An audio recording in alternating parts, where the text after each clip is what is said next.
Maka malaikat maut turun ke sini. Makanya ketika sakaratul maut sudah datang, maka yang baca Quran hentikan.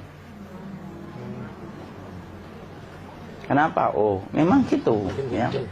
Jangan semakin kenceng. Ayo Pak, insya Allah Pak, gitu. Al-Baqarah Pak, Al-Baqarah Pak. Al-Kahfi, Al-Kahfi. Enggak lah. Yang baca Quran berhenti dulu. Kemudian digantikan dengan kita mentalkin. Antum agak ke sana dikit. Masya Allah ya. Orang yang meninggalnya kooperatif ini.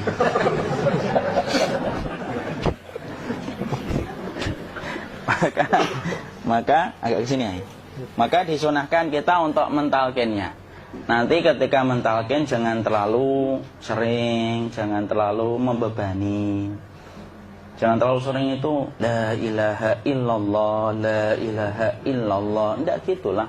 Berat nanti dia ngerasakan. Di situ Imam Qurtubi juga menyampaikan, jangan terlalu sering karena itu memberatkan dadanya. Jadi ketika mentalkin, saya sampaikan, boleh diganti atau enggak Ustadz? Enggaklah, talqin itu ibadah. Ibadah itu tauqifiyah. Tauqifiyah itu enggak usah diganti. Karena Rasulullah mengatakan, lakinu ala mautakum la ilaha illallah. Talqin orang yang meninggal di antara kalian dengan la ilaha illallah. Enggak usah diganti Allah Ustadz yang lebih singkat, lebih pendek.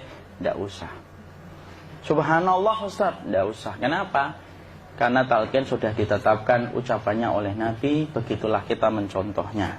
Jadi tidak usah diganti. Cara mentalqin, jadi kalau keadaan sudah tenang, tolong kalau sudah sakaratul maut jangan ditinggalkan. Karena sesungguhnya pertempuran setan itu pada detik-detik kematian semacam ini. Dan betul-betul berusaha untuk menjadikan dia murtad.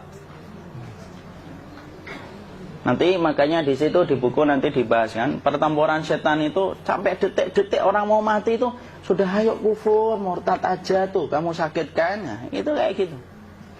Makanya jangan ditinggal. Capek gitu kok nggak meninggal gitu ya. Udah gantian mas. Dan jangan kemudian meninggalkannya. Mangkat dulu gitu. Udahlah, janganlah. Terus ditampingi terus.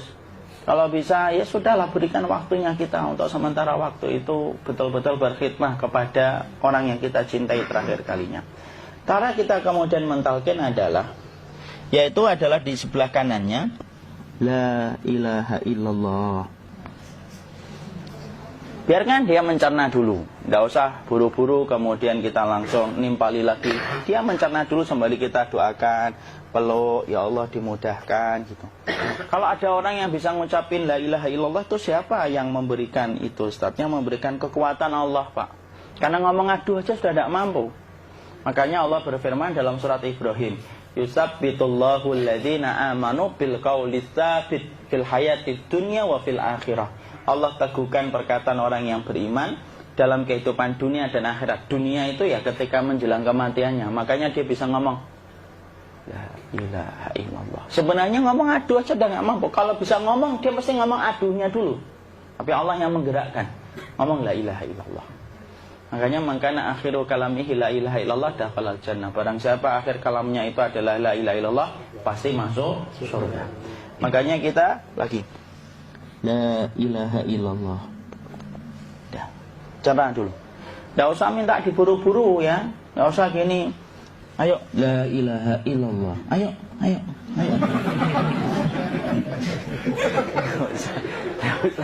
Enggak usah gitu.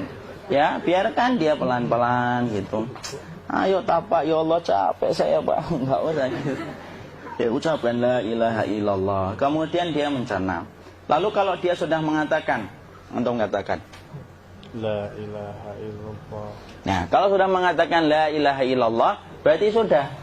Enggak usah ditalkin lagi, enggak usah. Belum meninggal juga Ustaz? Enggak apa-apa, biarin aja. Dia di situ aja. Kecuali dia ngomong lagi dan enggak usah diajak ngomong alhamdulillah ya Pak, ya Allah gitu. Terus dia jawab alhamdulillah. Itu berarti ucapan terakhirnya alhamdulillah. Atau ketika habis ditalkin la ilaha illallah dia ngelihat air. Nah, itu berarti ucapan terakhirnya air. Talkin lagi. Nggak usah marah. Aduh Pak minta air. Mau minta air nanti aja dikubur gitu loh. Jangan gitu.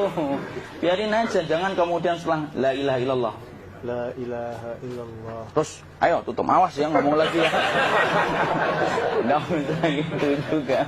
Maka kemudian setelah la ilaha illallah sudah, nggak usah diajak ngomong gitu.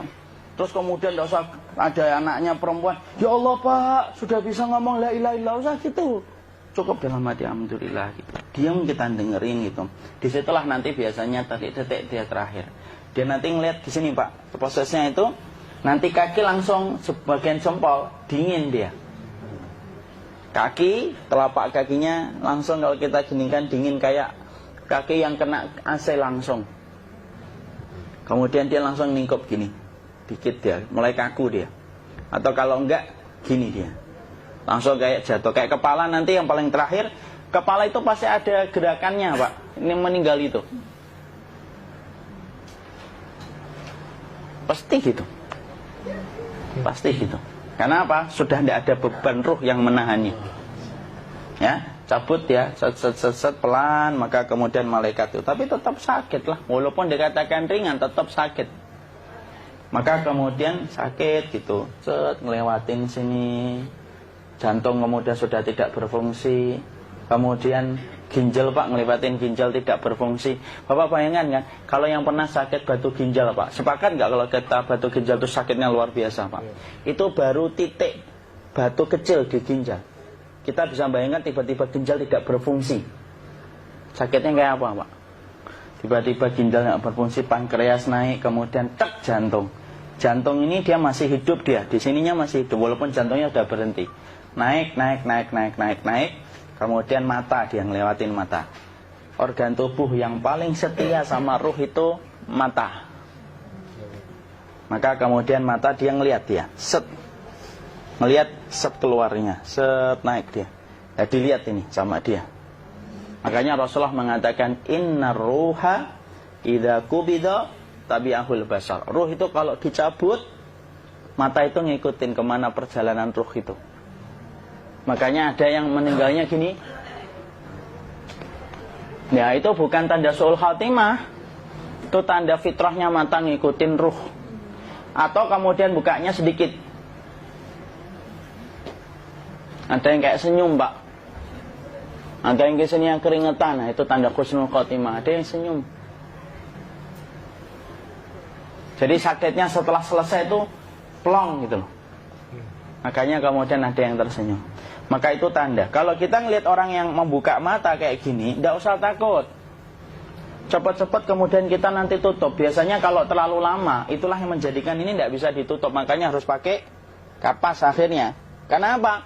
Karena pas meninggal nggak langsung ditutup. Biasanya karena perawat takut, dokternya juga nggak tahu itu, dibiarin itu. Makanya ada beberapa mata yang ditutup pakai tensoplas kan? Sebenarnya kalau langsung bisa nutup dia, fitrahnya nutup mata itu. Jadi kemudian kita baca Allahumma firlahu warhamhu wa'afihi wa'fuanhu atau bismillah wassalatu wassalamu ala rasulillah, tutup. Bismillah. Tidak usah takut. Kecuali buka lagi ya, ini baru kita kabur bareng. Kalau buka lagi Pak, insya Allah Pak, ya Allah ya kita kabur bareng-bareng Pak.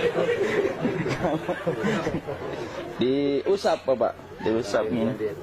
Enggak disenggol gini enggak.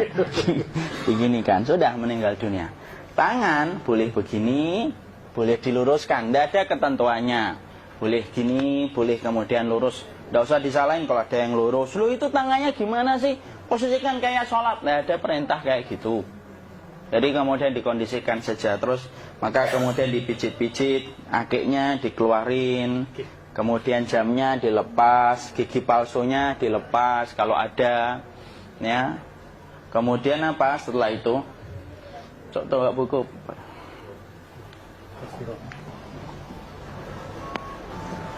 Kemudian kalau bisa awal-awal kemudian taruh buku atau sesuatu yang agak berat di perutnya ketika baru meninggal dunia. Kenapa kemudian ditaruh kayak gini? Bukan apa-apa, supaya membantu sisa-sisa pencernaan dia untuk keluar. Nanti Pak, biasanya kalau kita taruh agak yang berat gini atau kemudian kita gini-gini kan, ini udah makan belum Maki? Udah makan belum makan kok udah gede ya? Maka pencet-pencet kayak gini biasanya nanti ketika dimandikan, nah pas dimandikan diginikan saja. Nah ini dia sudah keluar di belakang, dia gini, terus nanti keluar dia. Nah ini keluar langsung di belakangnya. Dan memperlakukan orang kalau sudah meninggal dunia itu yang lembut gitu. Kenapa? Inna kasra admil mayyiti kakasri admil hayyi. Mematahkan tulangnya ketika orang sudah meninggal dunia itu lebih dia rasakan sakit ketika mati daripada ketika masih hidup. Tuh Islam itu sampai sama orang mukmin itu kalau sudah meninggal aja sampai selembut itu. Kok hidup kasar itu kebangetan dia jadi orang itu. Mau sampai orang mati itu kemudian disuruh yang lembut, kalau ada aib disuruh nutup, tidak boleh diceritain. Misalkan di belakangnya beliau ini ada tompel, gagah-gagah tompelnya gede gitu. Tidak boleh cerita, Masya Allah loh. Sampai segitunya sunnah itu, ngajarin kita untuk nutup aib. Kalau ada orang belajar sunnah sukanya buka aib, nyari-nyari kesalahan orang. Sunnah yang mana dia pelajari itu saya bingung. Makanya kemudian gini, setelah setelah selesai maka kemudian tutup dengan kain. Maaf ya, ya. Ya. Nanti kalau nggak kuat napas ngomong ya.